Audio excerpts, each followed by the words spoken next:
Assalamu alaikum everyone. My name is Afsar Rana and I am a student of University of Sargodha. Today I am going to present the term essentialism.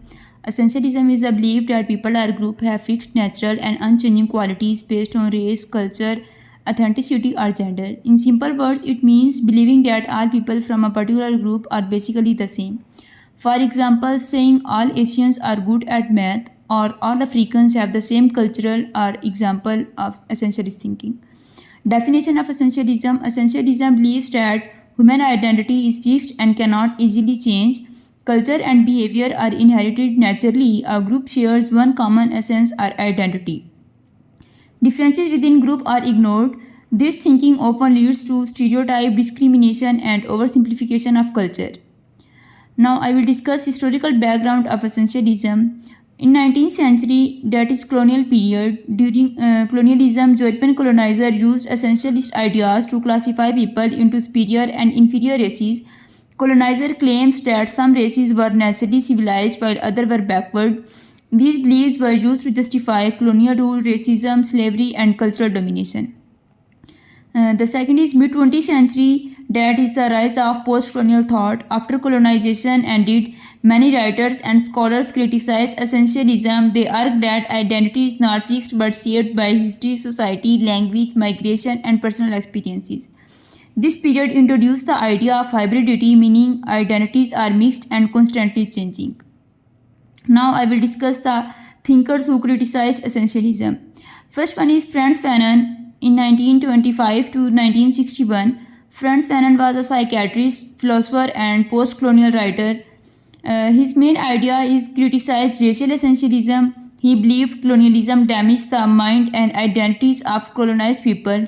He argued that people should not be trapped by racial labels.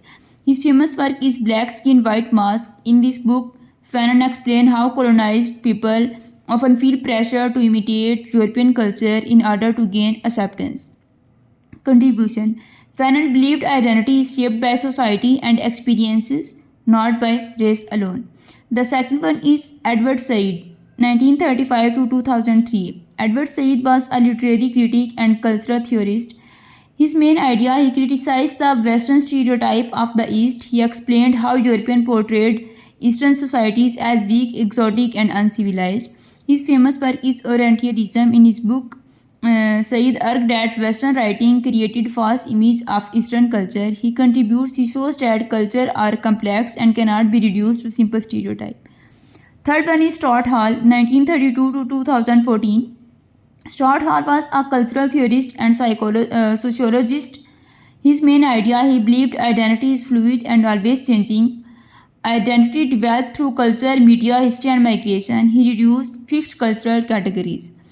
Hall introduced the idea that people can have multiple identities at the same time.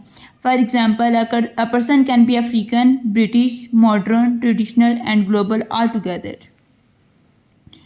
Now, essentialism in post-colonial literature. Post-colonial literature challenges essentialist thinking by showing mixed identities, cultural hybridity, changing traditions, and conflict between culture.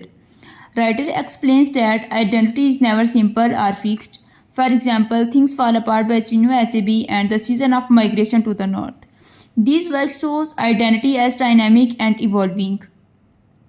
Criticism of essentialism. Essentialism is criticized because it creates stereotype, it ignores individual differences, it encourages division, it ignores cultural changes, and it oversimplifies human identity.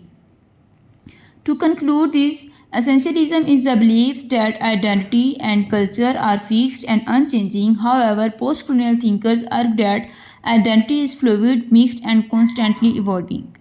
Thinkers like Fanon, Said, Stuart Hall, and challenges stereotype and show that human identity is complex. Their ideas help us understand diversity and cultural interaction in the modern world.